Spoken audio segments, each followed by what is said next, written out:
I swapped out my copy of Blood Rain for the PlayStation 2 for the Xbox version because the graphics are better and it outputs in HD. Dead to Rights 2, which is a sequel that was available for every freaking platform out there, even though it is vastly inferior to the original. Heroes of the Pacific, which is a World War II aerial combat simulator that I got at a Goodwill for $1.99. Another game that Reggie messaged me about when he said, hey, these are the games we're going to talk about in that Hidden Gems video, you might want to pick it up. Urban Chaos Riot Response, but I saw that it was also available for the Xbox, so I decided to get that version instead because HD, a licensed game that is absolute garbage. I did own this back in the day when it was first released. I bought it because why not? I did not like it, but I wanted to have it again in my collection because it's based on a movie that I love. Land of the Dead, Road to Fiddler's Green. It's a prequel to the Land of the Dead movie, which I absolutely adore. Game is absolute trash. This is one of those licensed games that people love to complain about because for good reason. It was like rushed out to market to meet the release of the film. It's a first-person shooter where you use a lot of hand weapons and it is poorly made. Everything about it is just cheap and bargain bin. And if I do remember correctly, this did end up coming out way past the movie's release anyway, so they even failed on that account.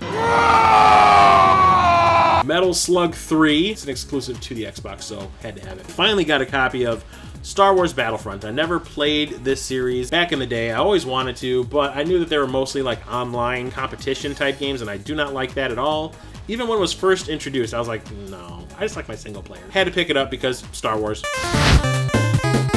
A lot of this stuff I got at half-price books. And 2 of these games I got on sale on the Square Enix website. They did another one of those big, deep discount sales where everything was like 75% off. So I wasn't going to pass up Space Bust-A-Move and Final Fantasy Crystal Chronicles Ring of Fates. I got them for like $2 or $3 each. Was not going to say no. I picked this up just for giggles. Nacho Libre. Yes, there was a game based on this crazy-ass movie that I actually enjoy. I think it is hysterically funny. I think it is actually funnier than Napoleon Dynamite, which was the director's previous film. Chancho, give me some sweets. He's a real douche. The game is this weird mini-game type situation, just like the Napoleon Dynamite game that came out for the PSP. But this one actually has wrestling in it, which is pretty fun. Mario vs. Donkey Kong 2, March of the Minis. Puzzle platformer series I never got into back in the day, but I am now. Apollo Justice, Ace Attorney. Etrian Odyssey 2. This is the first game I actually own in this series. I hear a lot of people talking about this series, and there's like 5 or 6 games in this series, so I want to try at least one of them out, see what's up, and if I like it, I'll try to get the rest. And then Sonic Rush. It's like a Sonic speedrun mode. I wouldn't really say it's a racing game, but it's like in 3D and in 2D. It uses both screens of the DS to pretty decent effect, and it's okay. Table tennis. Because yes. 50 Cent, Blood on the Sand. It's a 3D action shooter, so I said, why not? Regardless of the fact that I'm not a fan of rap, but this one actually, I hear, is not too bad. So I said I'd give this one a shot. You know how I'm always saying that I keep finding Warhammer games everywhere I go? Well, I ended up finding Blood Bowl, which is kind of like a spin-off. It's made by the same company, Games Workshop, except this one is like orcs and humans and elves and all that playing a disgustingly violent version of football. I know a bunch of friends who actually play the tabletop version of this on the regular, so I said, sure, why not? I do believe there is an updated version that just came out for the PS4. Wolfenstein, another licensed game I was willing to pick up because, yes, is G.I. Joe: The Rise of Cobra. I absolutely could not stand the movie that this is based on. I enjoyed Transformers 2 more than this, and I hate Revenge of the Fallen. Give me your faith. Oh, my eyes! My eyes! But this just seems like a very arcadey cover-based shooter, and it looked fun, so I said, why not? I picked it up for like $3 or $4. I've actually been looking for this for a long time, but I only find the PlayStation 2 version of it, so finding the Xbox 360 one, sure. I don't think this game is online anymore, but Phantasy Star Universe, like I said, I'm not a fan of MMOs, and this game is an MMO, but I do believe it also has a single-player offline mode, which is fine with me. I love me some Phantasy Star, so yes. I was not aware that there was a Guilty Gear game available for the 360, and that's Guilty Gear 2 Overture, and I do not recall this coming out for any other console, so I think this might be an exclusive. If I'm wrong, let me know. This thing has one of the thickest manuals for a fighting game ever, and I'm not a fan of fighting games on the Xbox 360. I do not like the controller for fighting games. I prefer the PlayStation 3. The only reason I picked this one up was because I did search to see if there was a PS3 version, and from what I could tell, there was not, so I picked it up because Guilty Gear is amazing. And then for some reason, this game is really expensive and hard to come by, at least complete. Why is this game so sought after? I don't know. Get over there! The Legend of Spyro: Dawn of the Dragon. It's like a grown-up Spyro game, and and it has like the voice talents of Gary Oldman and Elijah Wood and Christina Ricci. And you would think that it looks like an RPG version, kind of like what they did with Sonic and Mario and all that, but with the Spyro character. But it's not. It's another Spyro game. It's just a co-op Spyro game. But for some reason, every time I see it, it's like 60 bucks. I don't know why. But I ended up getting this at People Play Games for 25% off of like $40. I said in my last pickup video that I was going to get this version of it, and it is Star Ocean The Last Hope International version. It's almost like an uncut version, has a few extras in it. Yeah, and I'll probably play through this once I get all the other Star Ocean games. Oh god, there's so many long-running RPG franchises that I need to play through. God damn. There was one RPG franchise I talked about in that 10 game series that I've never played and what I plan to do about it video that I did, and that was the Tales of games. I found Tales of Xillia 2 at half price books for about 10 bucks. I know there's a collector's version of this. I don't care. Since I've never played these games before, what would be the point of me getting a collector's edition? That's for fans of the series, which I am not because I've never played any of them. So, here's one more to check off the list. Ace Combat Assault Horizon. I love the Ace Combat games. This one sounds really fun. It's like a dark version of the game where you play as like stealth bombers and all this other kind of crazy stuff. And graphically, it looks amazing. And Radical Reggie talked about this game in that joint pickups video we did a few months ago. And it was something that I did buy back in the day, but I changed my mind about it once I bought it. It was still wrapped, so I returned it, got my money back, and picked up something else. But he swears by it. He says it's super fun, and that is Spider-Man 3. I picked it up because licensed games, and also because Reggie said it was actually pretty fun. Hate the movie, though. Absolutely hate it. No! God, please, no! Here's an arcade racing franchise that I was never that big of a fan of, but now that I've kind of changed my tune on racing games, I want to give it a shot, and that is Cruisin'. Did not know that they released a version of this for the Wii, so I wanted to pick it up when I saw it at half price books. I think it was only $2 slim. Boom Blocks, which was an idea by Steven Spielberg?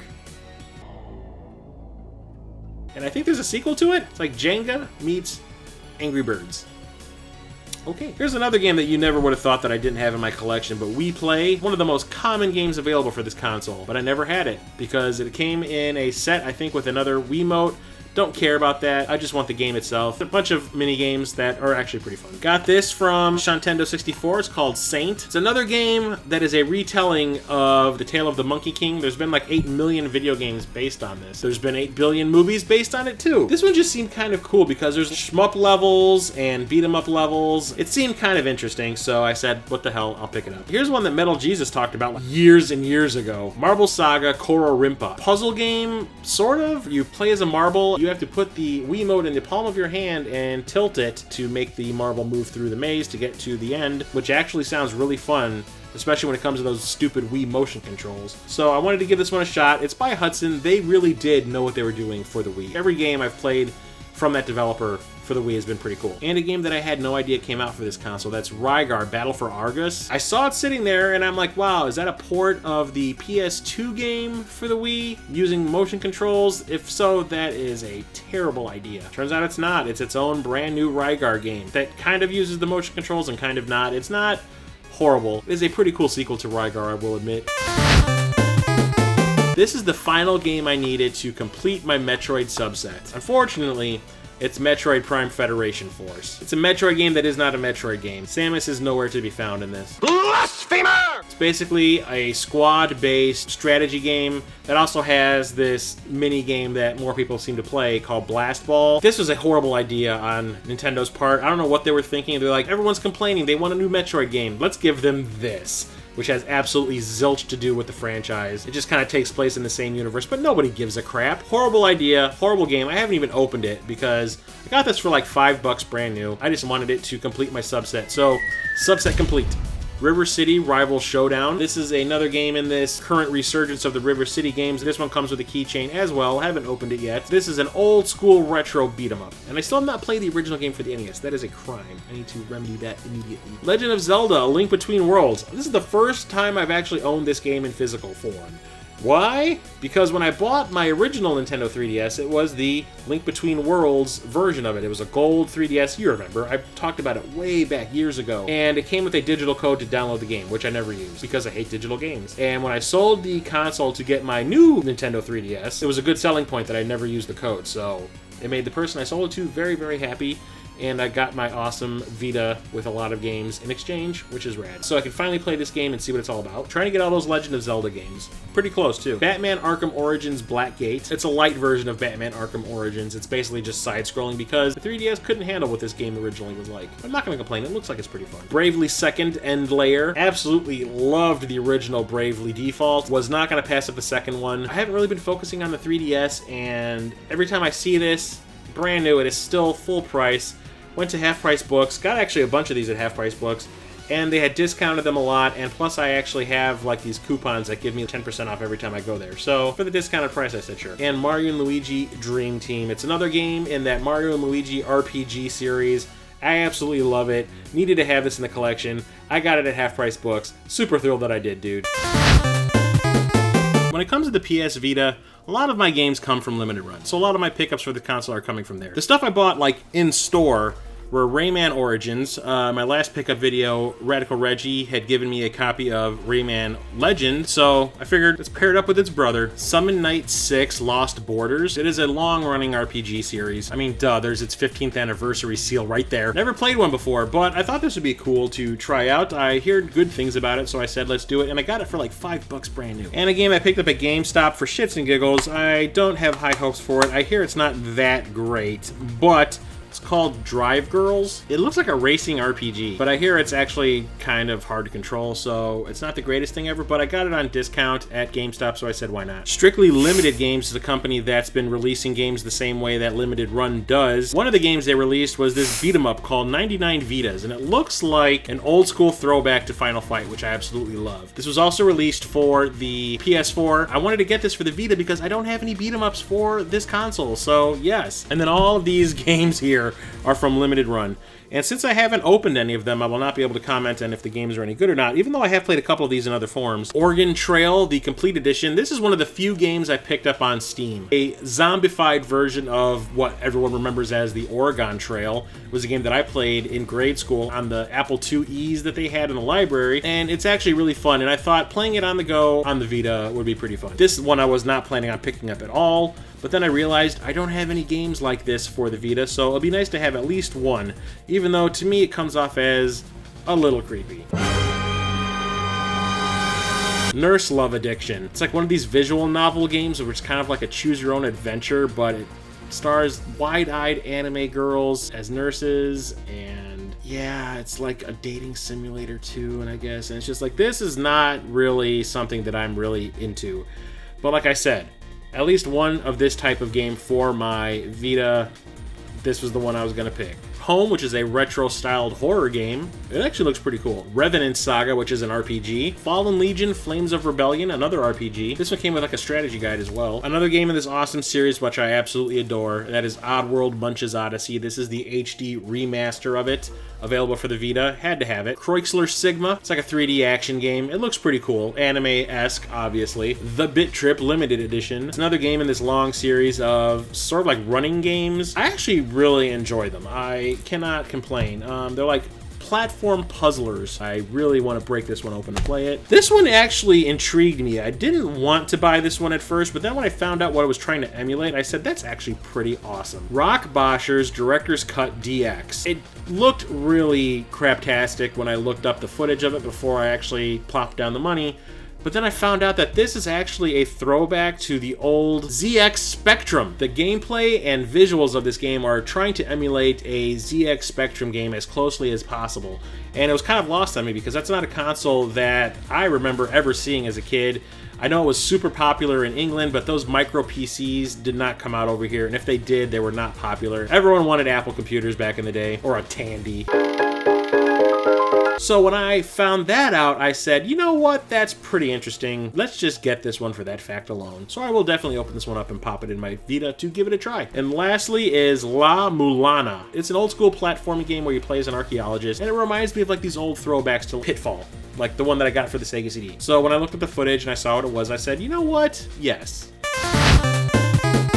Xbox One is still a console that I do not go out of my way to collect for because I still do not like it all that much. I do not like how much memory games take up when they get installed. I do not like how long it takes to install said games on the hard drive. PS4 takes seconds. Every time I install an Xbox One game, it takes hours. Don't know why. Don't know why certain games need to be installed, like Rare Replay. That makes absolutely zero sense to me. But anyway, I keep finding used Xbox One games at like half-price books and GameStop that are reasonably priced, or I find them when they're on sale, buy 2 get 1 free, buy 3 get 1 free, whatever. So if I see them that way, I will pick them up even if there is a PS4 version. But I did manage to get a couple of exclusives, like Forza Horizon 2. I'm a fan of racing games now, and I hear that the Forza Horizon games are second to none. And I think they're on like the 3rd one right now, or the 4th, something like that. So I found this at Half Price Books, and I got it for like 10 bucks. So can't wait to try this one out. The Inner World, The Last Wind Monk. It's a point-and-click puzzle game. It looks really cool. This is actually available for the PS4, but I picked this one up because, like I said, I don't have many games for the Xbox One. Let's get this one instead. I don't think either console is going to have the superior version. It's not a graphically taxing game. But the cool thing is this actually comes with the prequel, and the graphic styling of it, like the art style, is really kind of cool looking. So I saw this at GameStop and I said, let's try it out. Another one that's available for every freaking console out there, but I don't care because I remember loving the NES version of this, and that is Micro Machines World Series. So you play as these tiny little cars racing around things that you would take for granted as a normal-sized human being, like your coffee table or a litter box. I don't know. That's probably not someplace you race in this. I don't know. You are really dumb. For real. I just think it's a cool, fun idea. I hear this one isn't all that great, but I got it for like 7 or 8 bucks at GameStop, so I said, why not? Since I own the 3rd game for the Xbox One, I said, why don't you get the rest of the games in this series just to cap it all off? So I picked up Dead Rising, Dead Rising 2, and Dead Rising 4. Picked this up at a Toys R Us that was closing down. Went there, as of recording this, like 2 weeks ago, and every video game that they had in the store was 50% off. And people had not picked those cabinets clean yet. I was super surprised to see that. So I took advantage of it while I could. I picked up Dark Souls 3, the Fire Fades edition, which is the complete version, has all the DLC already in it. So this was $30 brand new. I got it for 15. And another game series that I mentioned in that 10 franchises that I never got into and what I plan to do about it video is the Assassin's Creed games. All the Assassin's Creed games that I do own for the previous generation were all for the Xbox 360, and I do own Syndicate for the Xbox One. I said, let's just keep it going with the Xbox One with this franchise. So I picked up Assassin's Creed Chronicles and Assassin's Creed 4 Black Flag. This is the one that I've been looking forward to playing the most because you play as a pirate. So I do believe I have maybe 1 or 2 more games in this series to pick up, and I have everything.